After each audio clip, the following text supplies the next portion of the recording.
Hello दोस्तों, स्वागत है आप सभी का आपके अपने यूट्यूब चैनल मैथ्स वाटिका में। दोस्तों मैं हूं रुपेश यादव और इस वीडियो में हम लोग मैथमेटिक्स के 10 वैसे क्वेश्चन को देखेंगे जो कॉम्पिटिटिव एग्जाम में बार बार पूछे जाते हैं। इससे पहले भी हमने इस सीरीज़ के वीडियोज़ को अपलोड किया है, जिसके प्लेलिस्ट का लिंक आपको इस वीडियो के डिस्क्रिप्शन में मिल जाएगा। इसके अलावा अगर आप हमारे साथ पेड बैच में जुड़ना चाहते हैं तो इसके लिए आपको प्ले स्टोर से मैथ्स वाटिका एप्लीकेशन को डाउनलोड करना होगा। उस एप्लीकेशन के ऊपर मैथ और रीजनिंग दोनों का ही फाउंडेशन बैच चल रहा है। प्रत्येक बैच का फी वहाँ पे आपको 350 रुपये देने होंगे, यानी 350 में कंप्लीट मैथमेटिक्स और 350 में कंप्लीट रीजनिंग आपको वहाँ पे कराया जाएगा। तो आइए अब हम लोग आज के सेशन को शुरू करते हैं और देखते हैं पहला क्वेश्चन। पहला क्वेश्चन देखिएगा क्या बोला है यहाँ पे बोला है कि 15 साल पहले श्याम प्रभात के तुलना में दोगुनी आयु का था। देखिए श्याम जो है ना वह प्रभात के तुलना में दोगुनी आयु का था। इसका मतलब है कि श्याम और प्रभात के आयु का अनुपात दे रखा है। बोला है प्रभात के तुलना में दोगुनी आयु का, यानी प्रभात का आयु अगर 1 तो श्याम का आयु कितना 2। और ऐसा कब था? 15 साल पहले। ठीक है, यह जो आयु का अनुपात है वह 15 वर्ष पूर्व का है। 15 साल पहले दोनों के आयु का यही अनुपात था। अब इसके आगे देखिएगा क्या डाटा दिया है। अब बोला है कि अब से 5 साल के बाद, अब से 5 साल के बाद, अब से 5 साल कहने का मतलब होता है वर्तमान। तो वर्तमान से 5 वर्ष के बाद जो है, वर्तमान से 5 साल के बाद बोला है प्रभात। ठीक है, पहले क्या बोला है? प्रभात की आयु श्याम की आयु का 5/8। प्रभात की आयु श्याम की आयु का 5/8, यानी प्रभात का आयु 5 और श्याम का आयु 8।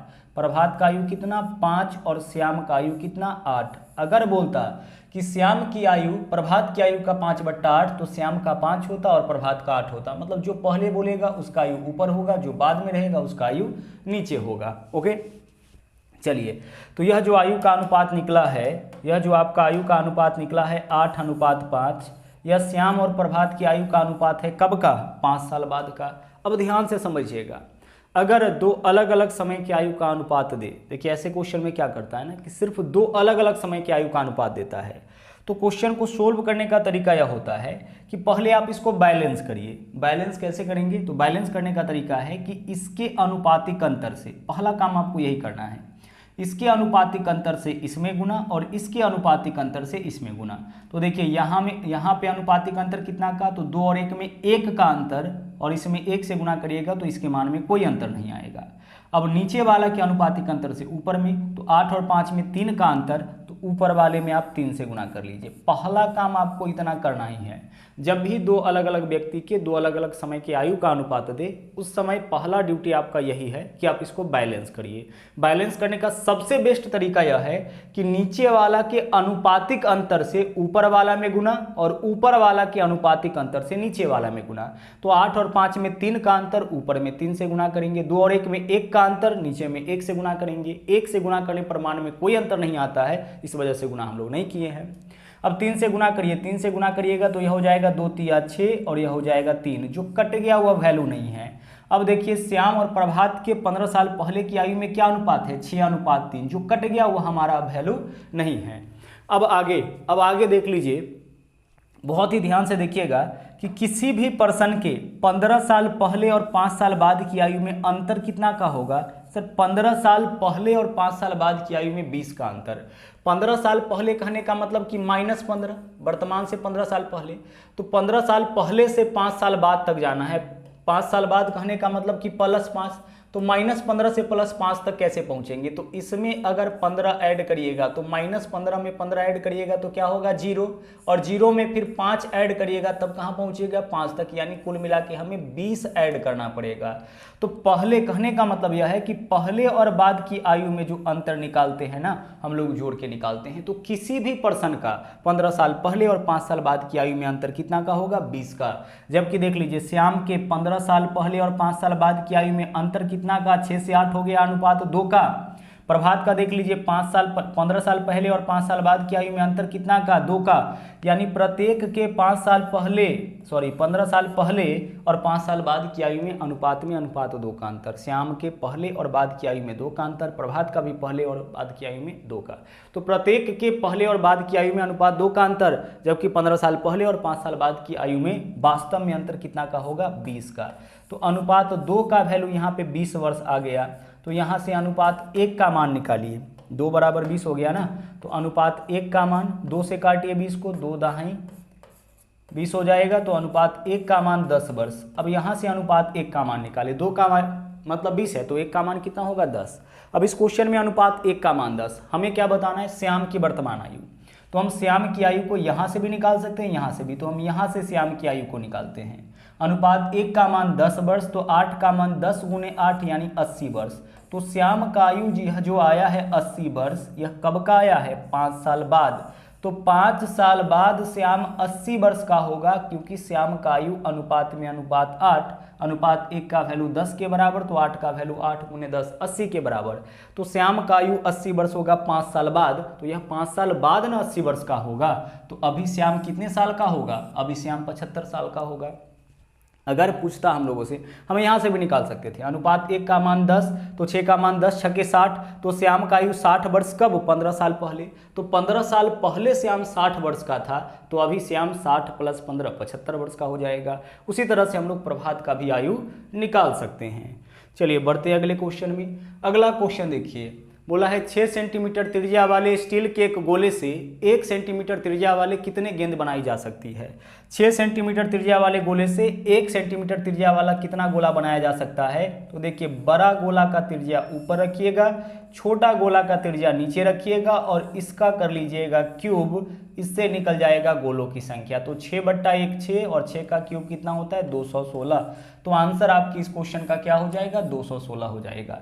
पुनः समझिएगा क्या करना है, बड़े गोले की त्रिज्या ऊपर, छोटे गोले की त्रिज्या नीचे और इसका कर लेना है क्यूब। अच्छा, ऐसा क्यों किए इसको भी समझिए। हमें क्या बताना है, हमें बताना है कि 6 सेंटीमीटर त्रिज्या वाले गोले से 1 सेंटीमीटर त्रिज्या वाला कितना गेंद मतलब कितना गोला बनाया जा सकता है। तो हमें क्या करना होगा कि बड़े गोले के आयतन में हम छोटे गोले के आयतन से भाग करेंगे। तो बड़े गोले की त्रिज्या 6 सेंटीमीटर है, तो आयतन क्या होगा, आयतन होता है 4/3 पाई आर क्यूब। गोले का आयतन क्या होता है, 4/3 पाई आर क्यूब। तो बड़े गोले का आयतन यही होगा 4/3 पाई आर क्यूब बट्टा छोटे गोले का भी आयतन 4/3 पाई आर क्यूब। तो बड़े गोले के आयतन में छोटे गोले के आयतन से भाग करेंगे। गोला का आयतन क्या होता है, 4/3 पाई आर क्यूब। तो बड़े गोले के आयतन में छोटे गोले के आयतन से भाग करेंगे, तो इससे क्या निकलेगा, गोलों की संख्या, कितना गोला बनाया जा सकता है। तो 4/3 पाई यहाँ भी है, यहाँ भी है, तो इसी वजह से हमने क्या कहा कि और 6 का क्यूब बट्टा 1 का क्यूब, तो इसको हम ऐसे भी तो लिख सकते हैं 6/1 का क्यूब। तो डायरेक्ट आपको यही काम करना है, बड़े गोले की त्रिज्या ऊपर, छोटे गोले की त्रिज्या नीचे और बस इसका कर लीजिएगा क्यूब। अगर हम आपसे कहे कि 8 सेंटीमीटर त्रिज्या वाले गोले से 2 सेंटीमीटर त्रिज्या वाला कितना गोला बनाया जा सकता है, तो बड़े गोले की त्रिज्या ऊपर, छोटे का नीचे और बट्टा में क्यूब। 8/2 4, 4 का क्यूब 64 यानी 64 गोला बनाया जा सकता है। ठीक है, तो सिंपल सा यह कॉन्सेप्ट आपको यूज करके अपने क्वेश्चन का आंसर निकाल लेना है। अगला देखिए क्वेश्चन बहुत ही ज्यादा महत्वपूर्ण है, बहुत ही बेहतरीन क्वेश्चन है। हमें इन संख्याओं का मौसा निकालना है और जो डाटा दे रखा है वो आपका पॉइंट के रूप में दे रखा है। कैसे सोल्व करते हैं समझिएगा। सबसे पहले देखिए, पॉइंट अगर हम हटाते हैं तो यहाँ 2 अंक के बाद दशमलव है, दशमलव हटाएंगे तो बट्टा में क्या हो जाएगा 100, तो 143/100 इसके लिए लिख सकते हैं। 2 अंक के बाद दशमलव है ना, तो पॉइंट हटाएंगे तो बट्टा में 100 हो जाएगा। अच्छा, इसके लिए क्या लिख सकते हैं 187/100। 2 अंक के बाद यहाँ भी दशमलव है, दशमलव हटाएंगे तो बट्टा में 100 हो जाएगा। आगे बढ़िए, यहाँ पे क्या लिख सकते हैं हम लोग 20.9 है ना, तो पॉइंट हटाएंगे तो बट्टा में 10 होगा, क्योंकि 1 अंक के बाद ही दशमलव। तो पहला काम आपका यह है ना कि जो भी संख्या पॉइंट के रूप में दिया गया है उसको भिन्न के रूप में कन्वर्ट करिए। 1 अंक के बाद दशमलव हटाएंगे तो बट्टा में 10, 2 अंक के बाद दशमलव होगा, हटाएंगे तो बट्टा में 100, 3 अंक के बाद तो 1000। ठीक है, तो सबसे पहले हम लोग क्या किए हैं, पॉइंट से हम लोग भिन्न के रूप में आ गए हैं। और जब भी पॉइंट से भिन्न के रूप में जाइएगा तो अगर वैल्यू कटे, मान लीजिए इससे यह कटने वाला होगा तो जरूर काटिएगा, नहीं कट रहा है, चलिए यही हो गया। अब इसका हमें क्या निकालना है, मौसा। मौसा का मतलब क्या होता है, HCF होता है, यानी कि हाईएस्ट कॉमन फैक्टर होता है। हमें इन संख्याओं का निकालना है मौसा यानी कि HCF। पहला काम आपको क्या करना है, जब डाटा पॉइंट के रूप में दे, पॉइंट से आपको भिन्न में जाना है। भिन्न में जाने का तरीका, 2 अंक के बाद दशमलव बट्टा में 100, 1 अंक के बाद दशमलव बट्टा में 10। अब आगे, अगर मान लीजिए कि पॉइंट से आप भिन्न में गए हैं और वैल्यू यहाँ पे कट रहा है तो आप इसको जरूर काटिएगा। तो यहाँ 143, 100 नहीं कट रहा है, तो चलिए वैसे ही छोड़िए। अब हमें क्या करना है, इसका HCF निकालना है। तो डाटा किस फॉर्म में है, भिन्न के रूप में। तो भिन्नों का अगर यहाँ पे देखिएगा, भिन्नों का अगर आपको मौसा निकालना हो, ठीक है, भिन्नों का अगर आपको मौसा निकालना हो यानी कि HCF निकालना हो, तो उस केस में हम लोग फॉर्मूला यूज करते हैं अंशों का मौसा। अंश कहने का मतलब भिन्न का जो ऊपर वाला भाग होता है उसको अंश कहते हैं। तो अंशों का मौसा यानी कि HCF बट्टा हरों का LCM, ठीक है। अंशों का HCF बट्टा हरों का क्या निकालते हैं हम लोग, LCM निकालते हैं। कहने का यह मतलब है कि भिन्न का अगर LCM निकालना होगा या फिर HCF निकालना होगा तो वह भी भिन्न के रूप में आएगा। अगर हम HCF निकालेंगे ना भिन्न का, तो फिर हमें अंशों का निकालना पड़ेगा HCF बट्टा हरों का क्या निकालना पड़ेगा, LCM। और अगर LCM निकालेंगे हरों का भिन्नों का, तो उल्टा हो जाएगा, अंशों का LCM बट्टा हरों का HCF। कहने का मतलब कि जो निकालना होगा वही ऊपर वाले का, अगर LCM तो ऊपर वाले का LCM बट्टा नीचे वाले का HCF, और अगर HCF निकालना होगा तो ऊपर वाले का HCF बट्टा नीचे वाले का LCM। अब यहाँ पे हमें क्या करना पड़ेगा, हमें यहाँ पे करना पड़ेगा, चूंकि HCF निकालना है इसलिए ऊपर वाले का निकालना पड़ेगा HCF और नीचे वाले का क्या निकालना पड़ेगा, LCM। तो ऊपर वाले का HCF बट्टा नीचे वाले का LCM करेंगे तो यहाँ जो भिन्न दिया गया है उसका आपका HCF निकल जाएगा। तो अब आइए हम लोग ऊपर वाले तीनों का HCF निकालते हैं। तो कैसे HCF निकालें कि जल्दी में हम निकाल पाएं, तो देखिए तरीका क्या होगा, ध्यान से समझिएगा। ऊपर वाला जो तीनों संख्या है उसमें से किसी दो का डिफरेंस निकालिए जो कम से कम डिफरेंस निकले। तो 143 और 187 ज़्यादा गैप है, इसके बीच का जो डिस्टेंस होगा, जो डिफरेंस होगा वो ज़्यादा होगा। इस दोनों के बीच का डिस्टेंस देखिए तो कितना का है, 22 का। डिफरेंस चेक करिए, 209 और 187 में अंतर कितना का, 22 का। अब गौर से देखिए कि अगर 22, ध्यान से देखिएगा, अगर 22 इस तीनों को काटेगा तो इस तीनों का HCF 22 होगा। लेकिन चूंकि 22 एक सम संख्या है और सम संख्या विषम संख्या को नहीं काटेगा, इसलिए 22 इस तीनों का HCF नहीं हो सकता है। तो अब 22 को काटने वाली सबसे बड़ी संख्या कौन है, 11। तो 11 देखिए तो क्या इस तीनों को काटेगा, 11 गुने 13 143 होता है, 11 कम 11 7 बचेगा, 11 7 77, 11 कम 11 11 9 99, 11 इस तीनों को काटेगा, मतलब इस तीनों का HCF क्या हो जाएगा, 11 हो जाएगा, है ना। पिछले सेट में भी हमने इस कॉन्सेप्ट को आपको बताया था। HCF निकालने का शॉर्ट मेथड देख लीजिए हमारे पास क्या है। हम क्या करेंगे, जिन संख्याओं का HCF निकालना है उसमें से किसी दो का डिफरेंस निकालेंगे, जो कम होगा प्रयास हम करेंगे कि उसी को निकाले। तो इस दोनों में ज्यादा डिफरेंस होगा, इस दोनों में कम डिफरेंस होगा, तो इस दोनों का डिफरेंस निकाले, कितना का, 22 का। 22 तो नहीं काटेगा क्योंकि 22 जो है सम संख्या, इन सबों को नहीं काटेगा। तो 22 को काटने वाली फिर सबसे बड़ी संख्या कौन है, 11। 11 इन सबों को काटेगा तो इन सबों का HCF क्या होगा, 11। तो ऊपर वाले का HCF निकालिए। अब ऊपर वाले का HCF निकालिए तो नीचे वाले का LCM, तो 100 और 10 का LCM कितना होगा, 100 होगा, क्योंकि LCM वह छोटी से छोटी संख्या होती है जो दी गई सभी संख्या से करती है। और LCM निकालने का देख लीजिए ट्रिक क्या होता है कि जब भी LCM निकालना होगा ना, तो दिए गए संख्या में से सबसे बड़ी संख्या को पकड़िए, और अगर बड़ी संख्या को सभी छोटी संख्या काट दे तो यही LCM। तो सबसे बड़ी 100 है, 100 को बाकी सभी संख्या काट रहा है तो LCM 100। मतलब इस पूरे का HCF, ऊपर वाले का HCF 11, नीचे वाले का LCM 100, 11 बट्टा 100। अब 11 में 100 से भाग करिएगा तो पुनः 2 अंक के बाद दशमलव, यानी 0.11, यही आपका क्या हो जाएगा, यही आपका इसका हो जाएगा महत्तम समापवर्तक। यानी आंसर हमारा इस क्वेश्चन का क्या होगा, 0.11। हालांकि दो ऑप्शन है जहां पे 0.11 लिख दिया है, बाई चांस मिस्टेक हो गया यहाँ पे, तो हमारा आंसर क्या होगा, 0.11 हमारा सही आंसर होगा। ठीक है, चलिए बढ़ते अगले क्वेश्चन में।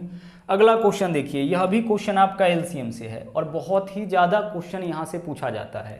बोला है 3 घंटियां क्रमशः 15, 20 और 30 मिनट के अंतराल पर बजती है। देखो, एक घंटी है 15 मिनट, दूसरा घंटी है 20 मिनट और तीसरा घंटी 30 मिनट के अंतराल पर बजता है। यह 3 घंटियों के बजने का अंतराल है। अब देखिए हम लोगों से क्या पूछा है, बोला है कि इन सभी को 11 बजे बजा दिया गया, सुबह 11 बजे बजा दिया गया है, तो अब वह एक साथ कब बजेगा। यहाँ पे जो समय दे रखा है वह किस फॉर्म में दे रखा है, मिनट के रूप में दे रखा है। तो ध्यान रखिएगा, यहाँ से जो आंसर निकालेंगे वह मिनट के रूप में ही निकालेंगे। 3 घंटियों के बजने का अंतराल है, यानी पहला घंटी अभी बजा है ना, तो अब वह 15 सेकंड बाद बजेगा, फिर 15 सेकंड बाद बजेगा। दूसरा घंटी को अगर हम अभी बजा दिए हैं तो वह 20 मिनट बोला है, 20 मिनट बाद बजेगा, फिर 20 मिनट बाद, और उसी तरह से यह है। तो देखिए तरीका क्या होता है ऐसे क्वेश्चन में, कब एक साथ बजेगा, तो इसके लिए हम इन तीनों का एलसीएम लेंगे। तो 15, 20 और 30 का एलसीएम क्या होगा 60, और 60 किस फॉर्म में, मिनट के रूप में, यानी कि 60 मिनट के बाद, यानी 60 मिनट के अंतराल पर तीनों घंटी एक साथ बजेगा, है ना। जब भी इस तरह से क्वेश्चन रहे कि 3 घंटियाँ या 4 घंटियाँ इतने इतने समय के अंतराल पर बजती है, कब एक साथ बजेगी, बत्ती के रूप में भी क्वेश्चन पूछता है कि 3 बत्तियाँ इतने इतने सेकंड के अंतराल पर जलती है या बुझती है, तो कब एक साथ जलेगी, कब एक साथ बुझेगी। तो हम क्या निकालेंगे, इनके समय के अंतराल का एलसीएम निकालेंगे। क्या निकालेंगे, एलसीएम निकालेंगे। तो एलसीएम देख लीजिए कितना होगा, एलसीएम होगा 15, 20 और 30 का 60, है ना। बड़े वाले को पकड़िए और इसका पहाड़ा तब तक पढ़िए जब तक छोटा वाला दोनों नहीं काटे। तो 30 को यह काटेगा या नहीं काटेगा, 30 दूना 60, 60 को तीनों काटेगा, तो एलसीएम 60 हो गया। तो 60 मिनट के बाद, 60 मिनट बाद कहने का मतलब इसको हम 1 घंटा बोल सकते हैं। तो 1 घंटा यानी कि 1 घंटा के बाद तीनों घंटी पुनः एक साथ बजेगा। तो 3 तरीके से क्वेश्चन पूछा जाता है यहाँ पे। एक तो पूछा जाता है कि कितने समय के बाद, तो आंसर हमारा क्या होगा 1 घंटे के बाद। पूछे कितने बजे, जैसा कि इस क्वेश्चन में पूछा गया कितने बजे, तो तीनों को एक बार 11 बजे बजाया गया था। अब एक घंटा बाद यानी 12 बजे दोपहर में, 12 बजे दोपहर में जो है वह तीनों घंटी एक साथ बजेगा। और कई बार ऐसे भी क्वेश्चन पूछा जाता है कि 10 घंटा में इकट्ठा कितना बार, तो देखिए 1 घंटा में 1 बार बजता है, तो 10 घंटा में 10/1 यानी 10 बार, और एक हम लोग ऊपर से ऐड कर लेते हैं यानी कि 11 बार, क्योंकि एक बार जो आरंभ में हम लोग बजाते हैं ना उसको हम लोग ऐड कर लेते हैं। जैसे अगर आपसे पूछा जाए कि 2 घंटा में कितना बार, तो एक बार तीनों घंटी को यहाँ पे बजा लिए। अब जैसे ही 1 घंटा होगा फिर से तीनों एक बार, ठीक है, और जैसे ही 2 घंटा होगा फिर से तीनों एक बार। तो देख लीजिए 2 घंटा में कितना बार, 1 बार, 2 बार, 3 बार। तो एक जो स्टार्टिंग में हम लोग बजाते हैं उसको अलग से ऐड कर लेते हैं। तो अगर क्वेश्चन यह पूछे कि 10 घंटा में कितना बार, तो 1 घंटा में 1 बार, तो 10 घंटा में 10/1 यानी 10 बार बजना चाहिए, लेकिन एक बार स्टार्टिंग में जो बजा के चले थे उसको भी इसमें ऐड करते हैं, तो 11 बार। तो यह 3 तरीके का क्वेश्चन आपसे पूछा जाता है। अगले क्वेश्चन को देखिए अगला क्वेश्चन क्या है। बोला है एक दुकानदार ने नई वस्तु की कीमत 1280 अंकित की, 10% छूट देने के बाद भी क्रयमूल्य पर 20% का लाभ होता है, तो वस्तु का क्रयमूल्य क्या होगा। देखिए यहाँ पे क्या बोला है कि नई वस्तु का कीमत 1280 अंकित किया है। अंकित कितना किया, कीमत 1280, यह अंकित मूल्य हो गया। अब क्या किया है कि अंकित मूल्य पर 10% का छूट दिया, तो 10% छूट के बाद किसी भी वस्तु का कीमत इसके पूर्व कीमत के 90% के बराबर हो जाएगा। 1200 अंकित जरूर किया है, लेकिन वस्तु के अंकित मूल्य के 90% में ही वस्तु को बेच रहा है, क्योंकि वह डिस्काउंट कर रहा है कितने परसेंट का, 10% का। अब आगे इसके बाद भी क्रयमूल्य पर 20% का लाभ, इसके बाद भी उसको क्रयमूल्य पे क्या होता है 20% का लाभ। तो अगर क्रयमूल्य 100 रुपये है तो x पे 20% का लाभ कब होगा, जब x के 120% में वस्तु को बेचेंगे, जबकि वास्तव में वस्तु को कितना में बेचा गया है, इतना में बेचा गया है। तो दोनों विक्रयमूल्य है, इसलिए आपस में बराबर। किसी भी वस्तु पे एमआरपी पे जब डिस्काउंट करते हैं तो उसको बेचते हैं। तो 1280 रुपये अंकित मूल्य था, 10% छूट दिया, यानी 1280 के 90% में वस्तु को बेचा, जबकि बोला है कि 20% का लाभ होता है क्रयमूल्य पर, इसका मतलब क्रयमूल्य के 120% में वस्तु को बेचा। दोनों भी क्रयमूल्य है, इसलिए आपस में बराबर। देखिए यहाँ भी प्रतिशत है, यहाँ भी प्रतिशत है, यहाँ भी 0 है, यहाँ भी 0 है। अब जो वैल्यू कट रहा है उसको काट लीजिए। 12 से अगर इसको काटते हैं 8 2 10 और 1 11, नहीं कटेगा, तो 4 से काटिए, 4 तिया 12, और 4 से काटेंगे तो 4 तिया 12, 4 दूना 8, 320 हो जाएगा। 3 से काटेंगे 3 तिया 9, 320 तिया कितना हो जाएगा 960। तो 960 किसका वैल्यू आ गया, x का, यानी x क्या माने थे, वस्तु का क्रयमूल्य। तो वस्तु का क्रयमूल्य आपका हो जाएगा 960 रुपये। ठीक है, चलिए बढ़ते हैं अगले क्वेश्चन में। अगला क्वेश्चन देखिए क्या है। बोला है 2 प्रकार का चावल जिसका मूल्य 38 रुपये और 42 रुपये प्रति किलोग्राम है। 2 प्रकार का चावल है, एक का कीमत है 38 रुपया प्रति किलोग्राम और दूसरा का कीमत है 42 रुपया प्रति किलोग्राम। समान मात्रा में मिलाए जाते हैं और 45 रुपया प्रति किलोग्राम के भाव से बेचे जाते हैं। देखिए 38 किलो वाला और 42 किलो वाला जो है समान मात्रा में मिलाया जाता है, यानी बराबर बराबर मिलाया गया और 45 रुपया प्रति किलोग्राम के भाव से बेचा गया। तो पूछा है हम लोगों से कि कितना प्रतिशत लाभ होगा।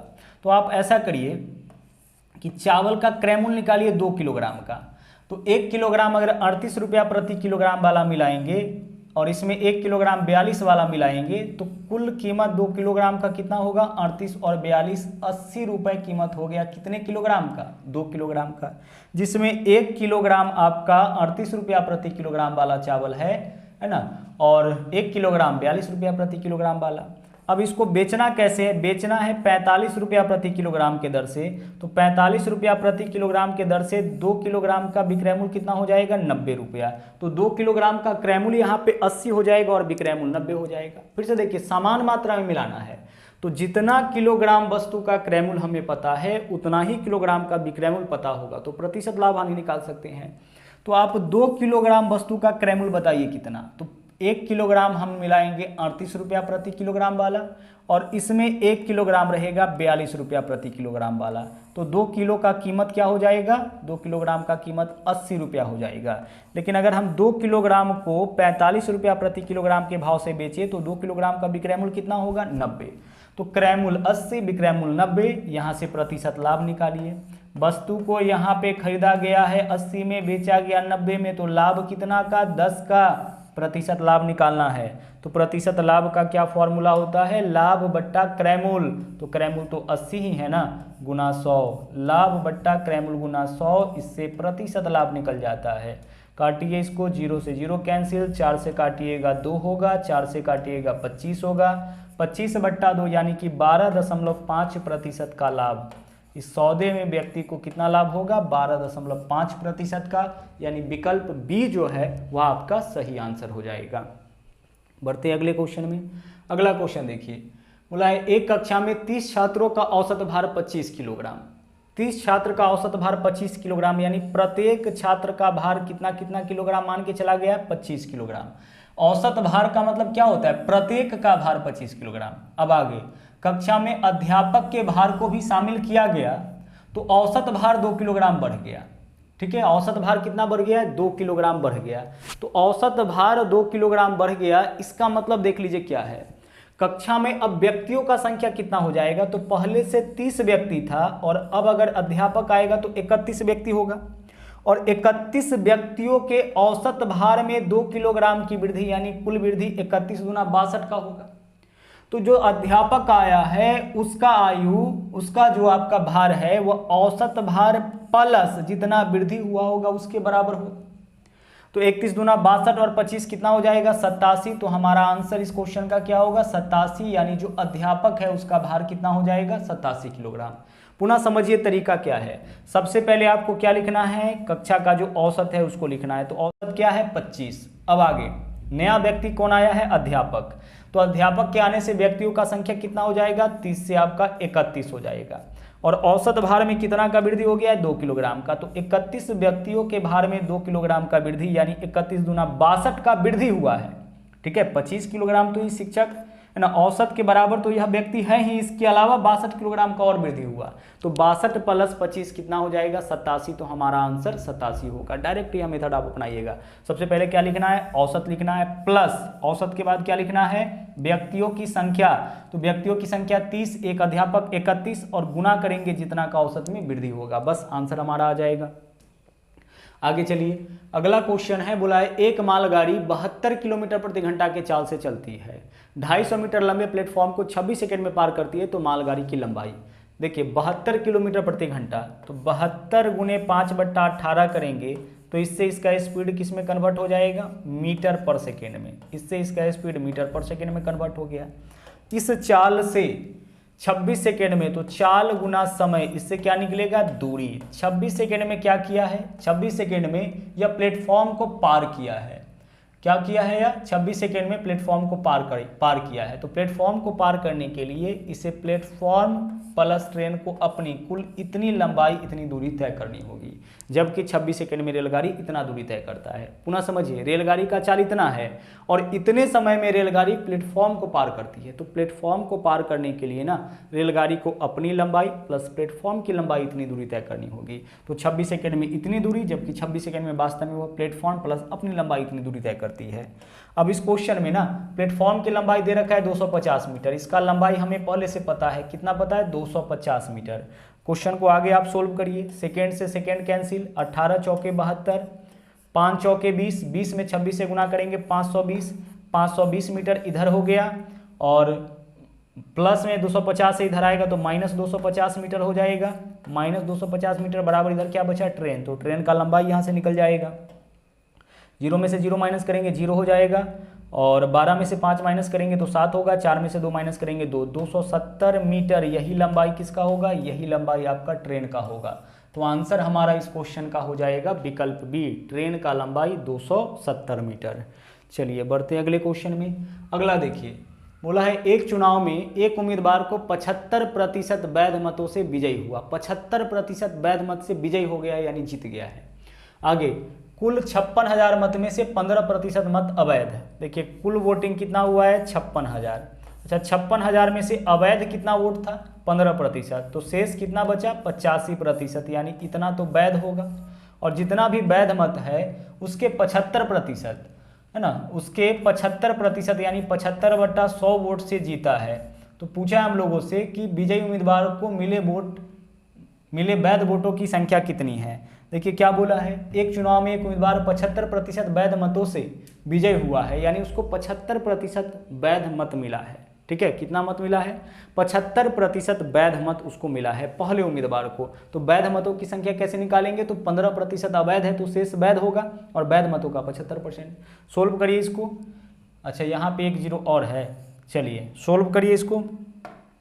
काटिए, 5 से काटेंगे 17 पंचे 85, 5 से काटेंगे 20 पंचे 100, 5 से काटेंगे 25 तिया 75 और 25 चौके 100। आगे काटिए, अब 0 से 0 काटिए और यहाँ पे क्या है 4 दूना 8, 8 से इसको काटिएगा, देखिए कितना हो जाएगा, 8 से काटिएगा 8 सते 56 यानी कि 7,000। तो यहाँ पे वैल्यू क्या बचा है 7,000 और गुने 17 तिया 51, 51 गुने 7,000 करिए, 000 तो आपका होगा ही।